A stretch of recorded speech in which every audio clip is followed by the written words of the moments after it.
ሰላም አለይኩም ወራህመቱላሂ ወበረካቱ። ውድና የተከበራችሁ ቤተሰቦች እንዴት ናችሁ? ሰላማችሁ በዘት ተትረፍረፍ ይበልልኝ።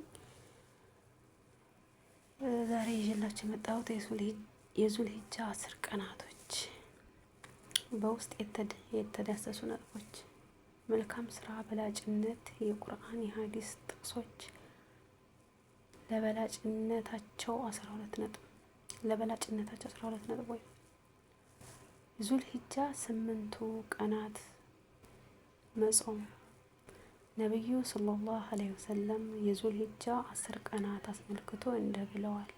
በውስጣቸው መልካም ስራ ከሚፈጸምባቸው ቀናት ውስጥ ከነዚህ 10 ቀናት በላይ የአላህ ዘንድ የተወደደ የለም።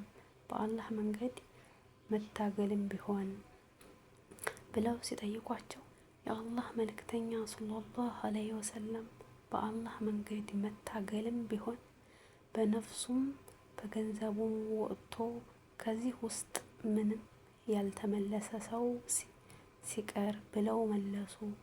አልቡኻሪ 969። በዚህ መሰረት ከነዚህ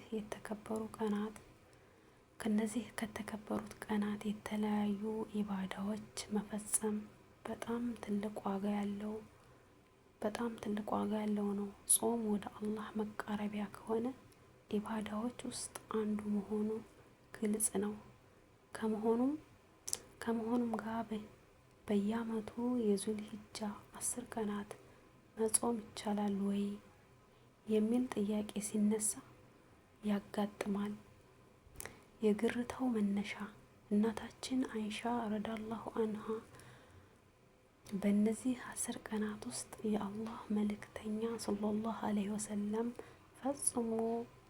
ፈጽሞ ጾመው አላየሁም ማለቷ ነው። ሙስሊም 1179። ይህ ግን ግርታ ሊፈጥር የሚገባው አይደለም። እንደሚታወቀው የነብዩ ሰለላሁ ዐለይሂ ወሰለም ሱና በ3 መንገድ ይተላለፋል። 1 በቃላቸው፣ 2 በተግባራቸውና 3 ሌሎቹ ሲፈጽሙ አይተው የሚሰጡት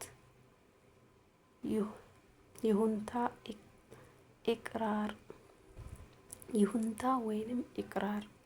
የዙልሂጃ 8 ቀናት መጾም ከነዚህ ውስጥ በቃላቸው የተላለፈ ሐዲስ ውስጥ ይካተታል። ሐዲሱ አስተማማኝ መልእክቱም ጾሙን አካታችሁ ነው። ከዚህ በኋላ የአይሻ የነብዩ ሰለላሁ ዐለይሂ ወሰለም ሲጾሙ አለማየት የእሳቸው ጥቅል የቃል መልእክት ለመገደብ መነሻ መሆን የለበትም። ለአይሻ አለማየት የተለያዩ ምክንያቶች ሊኖሩ ይችላሉ። ደግሞ የሚገድቡ መረጃ እስከሌለ ድረስ በጥቅሉ ቃላቸው መረጃ የተገኘ በቂ ነው። ስለዚህ ሌሎች መረጃዎች ደኢፎች ቢሆኑ እንኳ መግቢያ ላይ የተጠቀሱ ሐዲሶች በቂ ማስረጃ ነው። ይህ እንግዲህ 8ቱ ቀናት በተመለከተ ነው። 9ኛው ቀን የ2 ዓመት ወንጀል የሚያሳብስ አስተማማኝ መረጃ መጥቶበታል። ሙስሊም 1162። ስለዚህ ብዥታ የሚነሳበት አይደለም። 10ኛው ቀን በዓል ስለሆነ አይጾምም። አላሁ አለም።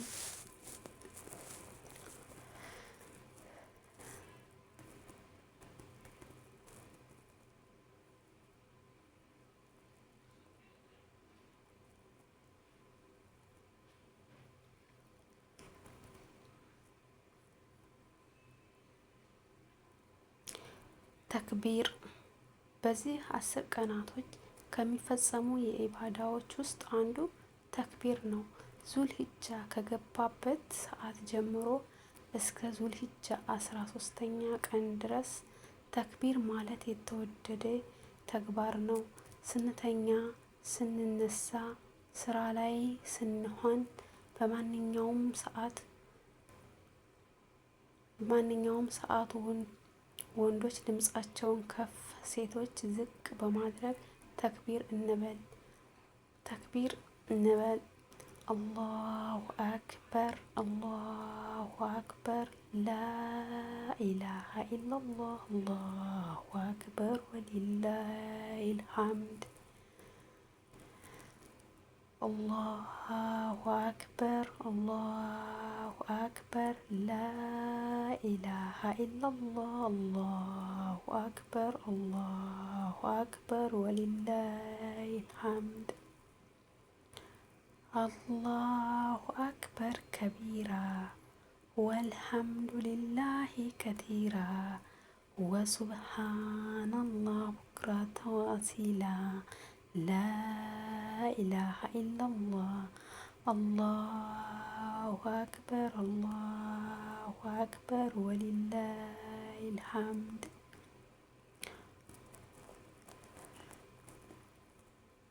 ምንድና የተከበራችሁ ቤተሰቦች እንዴት ናችሁልኝ? በቀጣይ በክፍል 2 ተመልሼ እመጣለሁኝ።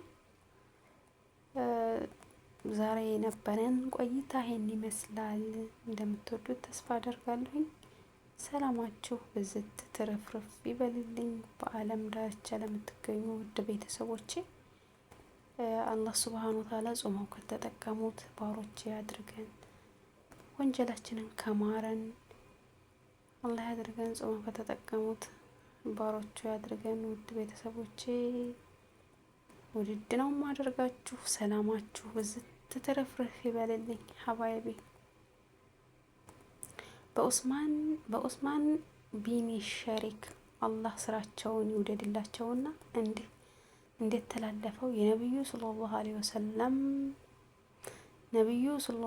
ወሰለም እንዲህ አሉ። ሰዎች ካንተ እንዲያዩት የምትጠላው ነገር አንተ ብቻህን ስትሆን አትስራው።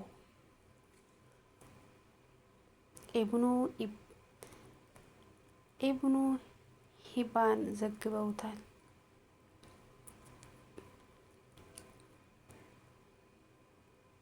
የቀኑ 3 ሐዲሶች በአቢ ኡመማህ አልባሂሊ አላህ ስራቸውን ይወደድላቸውና እንዴት ተወደደው የአላህ መልእክተኛ ሰለላሁ ዐለይሂ ወሰለም እንዲህ ብለዋል። የእውነት ባለቤት እንኳ ቢሆን ሙግትን፣ ክርክርን ለተወሰው በጀነት ዳር ላይ ቤቱ ዋስ ተያዥ ይሆነዋል። ውሸትን ለቀላቀለ እንኳ ቢሆን ለተወሰው ጀነት መካከል ላይ ቤት ዋስትና ይሆነዋል። አቡ ዳውድ ዘግበውታል። ከሰሒል ቢኒ ሰዓድ አላህ ስራቸውን ይውደድላቸውና እንዴት ተላለፈው የአላህ መልእክተኛ ሰለላሁ ዐለይሂ ወሰለም እንዲህ አሉ። እኔና የቲምን ተንከባካቢ በጀነት ውስጥ እንደዚህ ነን። በመጠቆሚያ ጣታቸውና በመሃል ጣታቸው ትንሽ ክፍተት አድርገው